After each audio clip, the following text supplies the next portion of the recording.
Drama serial कभी मैं कभी तुम। शर्जीना की जिंदगी इस बार बेहतर तो होने जा रही होती है, लेकिन अदील के साथ इस बार उसका सामना हो ही जाता है। उधर मुस्तफा की माँ इस बार शर्जीना के ऊपर टूट ही पड़ी। अदील भी बहुत जल्द घर में आकर मुस्तफा के साथ झगड़ा करना शुरू हो जाएगा। आने वाली किसकी मुकम्मल कहानी में आप सभी दोस्त देखेंगे। मुस्तफा जो अपनी मोटरसाइकिल लेकर घर से निकल जाता है, लेकिन जैसे ही वो घर में वापस आता है तो आकर शर्जीना उससे पूछताछ करने की कोशिश करती है कि कहाँ पर गए हुए थे। वो कहता है कि मैं गेमिंग जोन में गया हुआ था, वहाँ पर गेम खेल रहा था और अपने दोस्तों के साथ था, मुझसे ज्यादा सवाल जवाब मत किया करो। उधर रात के वक्त लैपटॉप लेकर मुस्तफा गेम खेल रहा होता है कि पीछे सोफे के ऊपर पड़ी हुई शर्जीना बहुत ज्यादा तंग पड़ती है जब मुस्तफा हार जाता है। यहाँ पर शोर भी कर रहा होता है, वो अपनी नींद बिल्कुल भी डिस्टर्ब नहीं करना चाहती। यहाँ पर शर्जीना अपने चेहरे के ऊपर दुपट्टा रख लेती है और कान भी बंद करने की कोशिश करती है, लेकिन मुस्तफा बिल्कुल भी उसका एहसास नहीं कर रहा, उसके पास शोर डालने की भी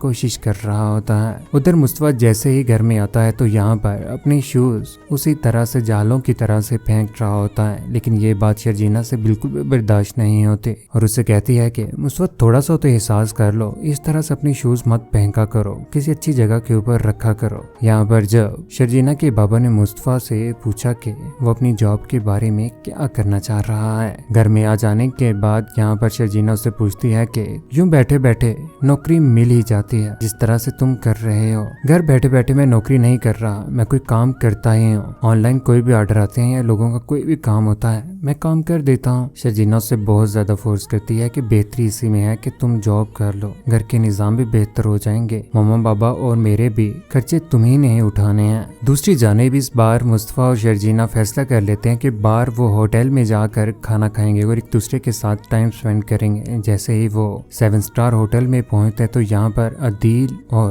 रुबाब भी वहां पर पहुंच जाते हैं। उनका बहुत अच्छे तरीके से इस्तकबाल किया जाता है। यहाँ पर वो खाना खा रहे होते हैं कि शर्जीना की नजर इस बार अदील के ऊपर पड़ ही जाती है और जिसके साथ रुबाब होती है। मुस्तफा भी उसकी तरफ देखना शुरू हो जाता है। यहाँ पर रुबाब को उसके इतना ज्यादा क्लोज देखकर मुस्तफा को भी समझ आ ही जाती है कि ये वही लड़की है जिसके साथ उसने शादी की है। शर्जीना भी इस बार रुबाब को देख ही लेती है। अदील बिल्कुल इग्नोर करता है यहाँ पर मुस्तफा और शर्जीना को। यहाँ पर खाना खाने के बाद जैसे ही घर में लौटते हैं तो यहाँ पर इस बार मुस्तफा की माँ शर्जीना के ऊपर टूट ही पड़ती है। उसे कहती है कि हो गई जैसे तैसे ही शादी, कम से कम ये हौसला तो हो तुम अपने शोहर को सीधे रास्ते पर लेकर आ जाओ। यही बात सुनने के बाद यहाँ पर शर्जीना फैसला कर लेती है कि वो मुस्तफा को किसी न किसी काम में डलवा कर ही रहेगी ताकि वो जॉब करे, माना कुछ तो पैसे आए। शर्जीना घर की अच्छे तरीके से सफाई कर रही होती है, लेकिन शर्जीना को गंद बिल्कुल भी पसंद नहीं है। उधर शर्जीना जैसे कमरे में आती है तो यहाँ पर दोबारा से जालों की तरह से शूज, इसकी तो डेली की रूटीन बन चुकी हुई है। यहाँ पर वो इस बार उसके ऊपर चिल्ला पड़ती है, कहती है कि मैं तुम्हारी नौकरानी नहीं हूँ कि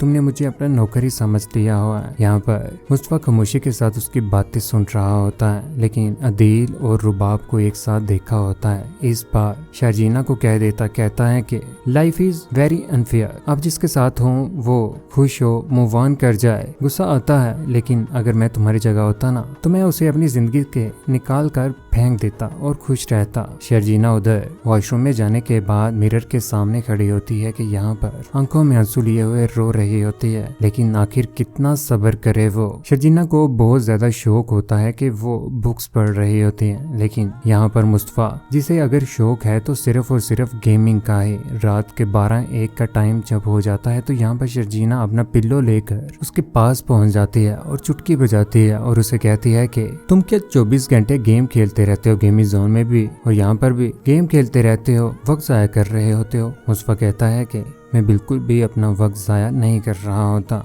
मिलियंस बना सकते हैं आप गेम्स खेलकर। मुस्तफा बेहतरी इसी में है, यहाँ से उठ जाओ, मैंने सोना है, टाइम काफी ज्यादा हो चुका हुआ है, सुबह उठकर घर के काम भी करने हैं। लेकिन मुस्तफा यहाँ पर बहुत ज्यादा तंग कर रहा है शर्जीना को। उधर मुस्तफा के अम्मी अबू बिस्तर पे लेटे हुए यहाँ पर शर्जीना के इस घर में आ जाने के बाद शर्जीना जिस तरह से मुस्तफा को समझा रही है, ये बात मुस्तफा के बाबा को बहुत ज्यादा पसंद आती है। मुस्तफा की माँ को कहते हैं हैं कि बीवी अगर समझदार हो ना तो नकारा शोहर को भी चला लेती है। मुझे पूरी उम्मीद है कि शर्जीना मुस्तफ़ा को संभाल लेगी। लेकिन अगले ही रोज सुबह के वक्त शर्जीना के ऊपर मुस्तफ़ा की माँ चिल्ला पड़ती है, मेरी मर्जी के बगैर इस घर में मुस्तफ़ा से ब्याह कर लाए हैं, वरना मैं कभी भी तुम्हें ब्याह करना लाती। जिस तरह से तुमने मेरे बेटे को इस घर से भगा दिया है, तुम्हारी वजह से मेरा बेटा अदील इस घर में अब नहीं आता। ये बात उससे बिल्कुल भी बर्दाश्त नहीं होती कि उस घर में अब वो आ तो चुकी है, लेकिन इस तरह का उसके साथ बिहेव होगा कभी उसने सोचा भी ना था। दूसरी जानिब शर्जीना के बाबा इस बार उसकी माँ के साथ बातें कर रहे होते हैं। यहाँ पर उन्हें कहते हैं कि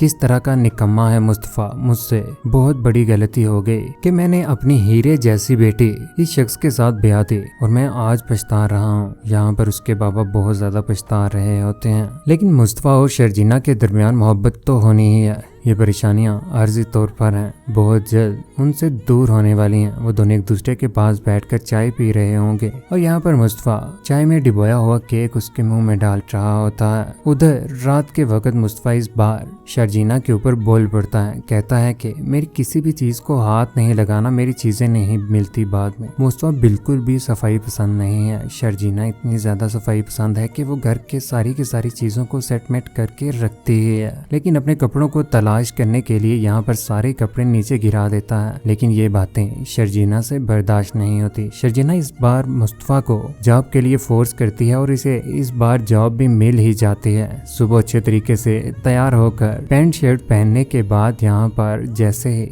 शर्जीना उसे देखती है, उसके लिए पानी लेकर आ रही होती है। यहाँ पर उसकी तरफ देखकर मुस्कुरा रही होती है। मुस्तफ़ा की जिंदगी तो इस बार बेहतर होने ही वाली है और उसे बहुत जल्द इस बात का एहसास भी हो जाएगा कि पैसों की वजह से बिल्कुल भी इंसान की इज्जत होती ही नहीं है। उधर अदील जैसे ही घर में वापस आता है तो यहाँ पर उसका टकराव शर्जीना के साथ गेट के ऊपर हो जाता है। जब शर्जीना वही दरवाजा खोलती है, अदील घर में तो आ जाता है। जब उसे इस बात का अंदाजा होता है कि शर्जीना और मुस्तफ़ा की शादी हो चुकी है तो इस बार अदील मुस्तफ़ा के साथ लड़ना झगड़ना शुरू कर देता है। लेकिन ये बात उसके बाबा से बर्दाश्त नहीं होगी। अच्छी खासी इस बार मुस्तफ़ा की भी धुलाई कर देता है। मुस्तफ़ा इस बार शर्जीना को लेकर घर छोड़कर बहुत जल्द जाने ही वाला है, लेकिन रुबाब के घर में अदील लेकर जाएगा अपनी अम्मी अब्बू को, लेकिन वो बहुत जल्द उनके पेरेंट्स को भी घर से निकाल ही देगी। रुबाब जरा भी इज्जत कर ही नहीं सकती किसी की भी। किस किस को इस बात की खुशी है कि बहुत जल्द मुस्तफ़ा जॉब करने वाला है सिर्फ और सिर्फ शर्जीना के लिए। और अदील ने जिस तरह से मुस्तफ़ा के साथ किया और उसे औकात दिखाने की कोशिश की कि वो एक नीच इंसान है। आप सभी दोस्तों की क्या राय है? नीचे कमेंट सेक्शन में अपनी मोहब्बत भरी राय का एहसास जरूर कीजिए। चैनल को सब्सक्राइब करने के बाद बेल का बटन जरूर दबाइएगा। अपने ख्याल रखिएगा, दुआओं में याद रखिएगा। अल्लाह हाफिज।